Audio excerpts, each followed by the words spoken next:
Well, hi there. My name's Josh, and I'm here to talk about creativity. Do you got it? You know, some people have it, some people don't. I went to make a post about this, and I was just going to type something simple because I saw my wife's necklace up on the top of the buffet, and it had a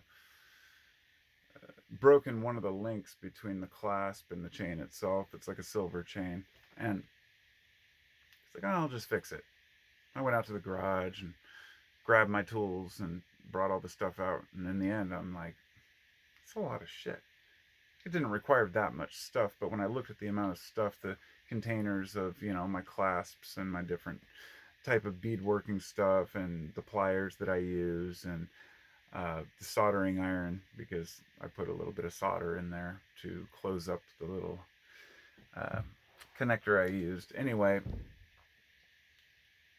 it got me thinking about how much money and time and effort I've spent in my life on hobbies, just on things that I want to do, just for fun, not to make money. Even though in the back of my mind I've always said, "Oh, well, yeah, I could sell these and make cash." So anyway, I started making a post about it, and it was like a mile long. I was like, "All right, fine. I'm just gonna do the video. I should have just made a video in the first place." Because there's one aspect of it that's kind of always been in the back of my mind, and I have talked about this before. Kind of not the starving artist, you know, kind of cliche statement, but you can make money off of art and you can do creative things and have hobbies that you turn into money. But there's this conundrum and this problem that you run into where once you turn a hobby or a craft into profit, it becomes work. And no matter how you look at it, it's work, you know. And so which hobbies do you want to destroy? Now this is not universal. This is just like with musicians. They say, if you become famous and end up touring and playing all the time, then music changes for you. It doesn't mean you hate it. It just changes for you, the way you perceive it, the way you experience it, at least in my experience. But you can direct that in a good way, right? So there are many, many, many hobbies I have. I mean, like when I said I was doing the fixing that necklace, but I have lapidary, I have grinding wheels, I have done lapidary work, I have cabochons I've made, like jasper and quartz and stuff, just necklace centerpieces.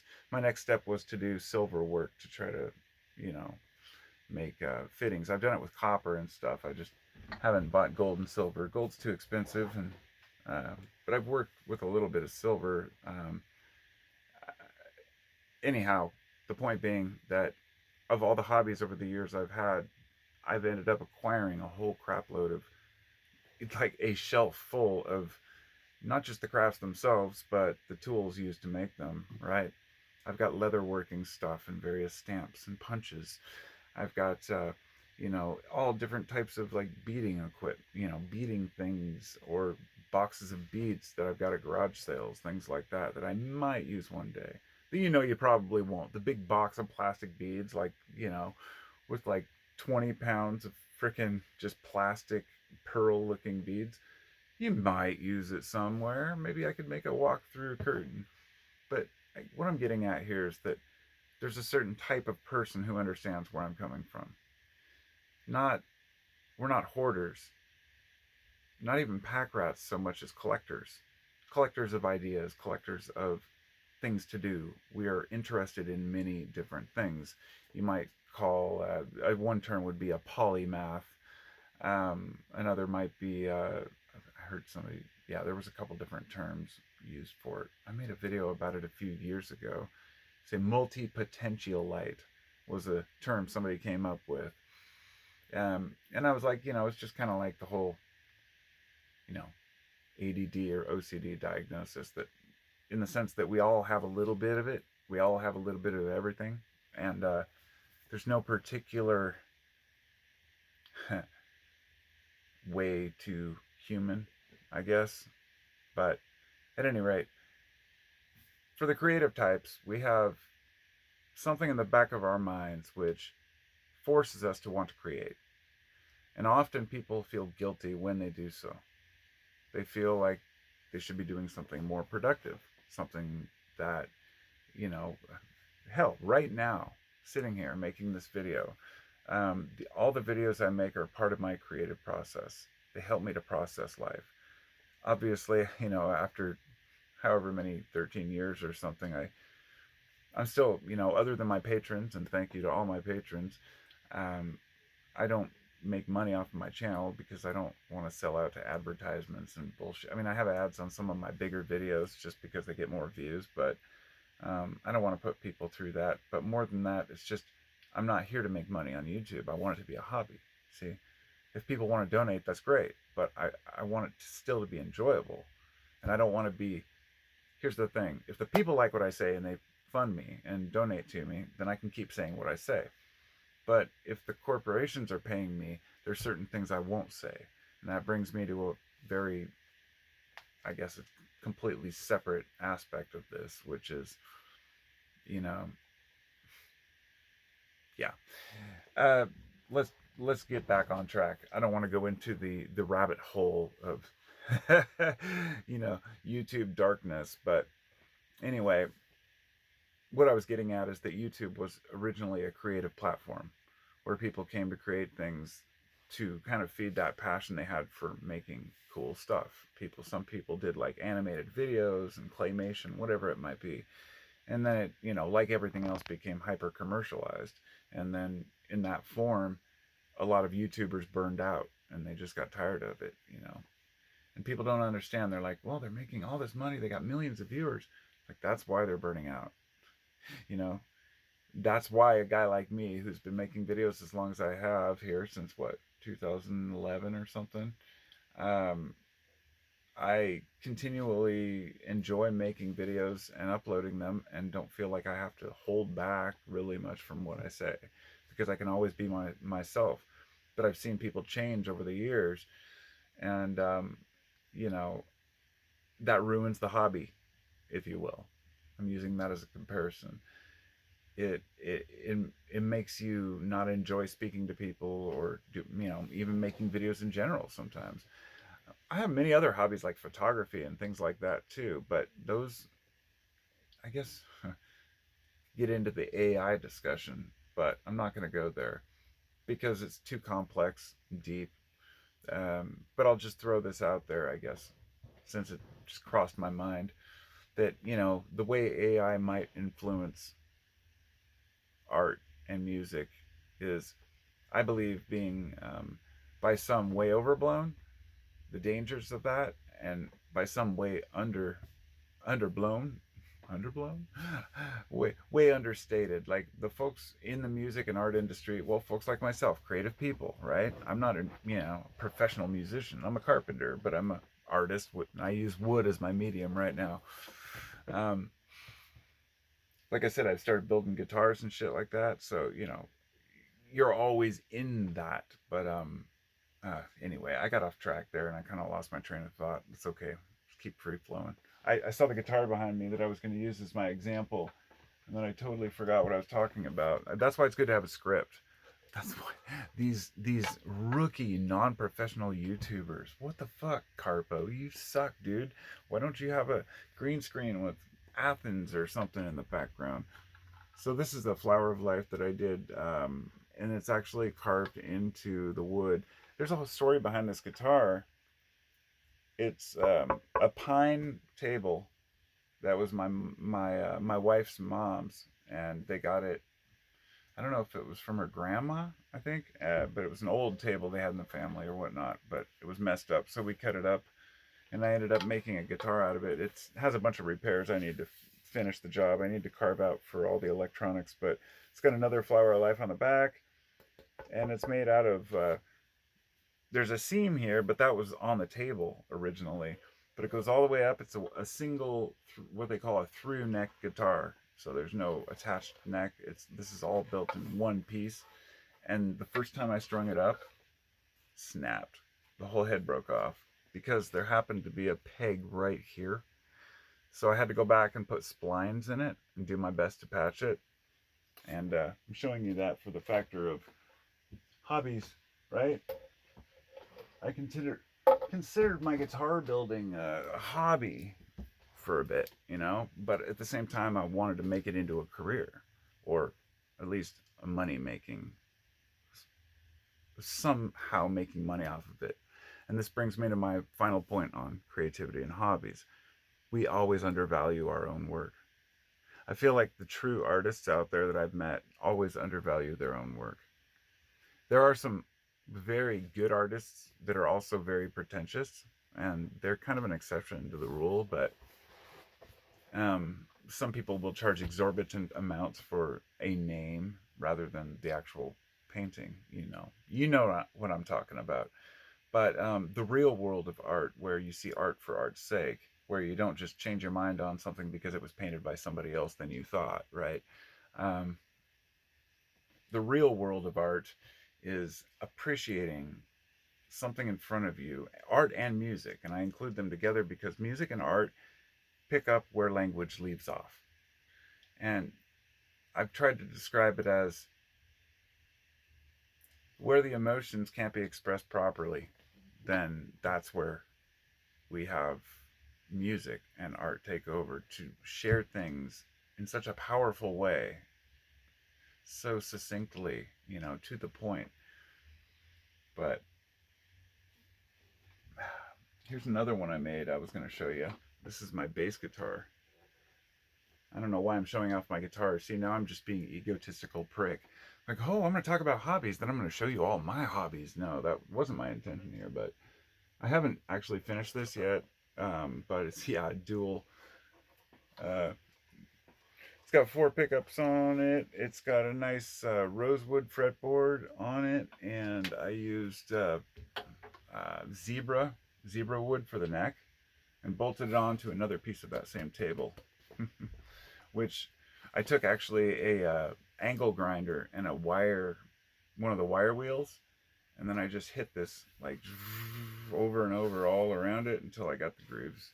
I got out all the softer material between the, you know, different grains, and it ended up being textured, and I was like, I'm gonna keep it like that. So it's gonna be a pretty dope guitar. I have like these two also. There's a Stratocaster here, and then there's the other bass, the first complete bass I made. And I spent so much money and time getting the tools, the know-how for this hobby. Like I was, my buddy inspired me. He's like, we should build a guitar. I'm like, all right, you know. Uh, my buddy Kevin, he's always inspired me that way. He said the same thing about years ago when him and some other guys were talking about getting a construction license, and like whoever gets it first, the other guys owe him like a day of labor or something. And I wasn't in on that, but I ended up going out and getting it anyway, and it inspired me to want to be licensed. So I was a licensed, contractor, I guess, for a while. I just worked for myself doing my own thing, but I got really tired of the business end of it because I love the creative aspect, but I hate dealing with paperwork. And I have a hard time dealing with administration and shit like that. Like, if you can set me on a job, I'll go and I'll get it done. And I'll get it done well and quickly. But it's hard to explain to people that you just don't want to fill out a simple 5-second paper at the end of the day. It's a weird thing that some people have. I've tried to improve myself over the years by getting better at those kinds of things like bookkeeping and administration. It's just not for me. It seems as futile as saying don't ever get frustrated with traffic. It's like, I don't get mad. I'm not one of those guys that punches the wheel, but I'm just like, oh god, I so want to get home right now. How could you not?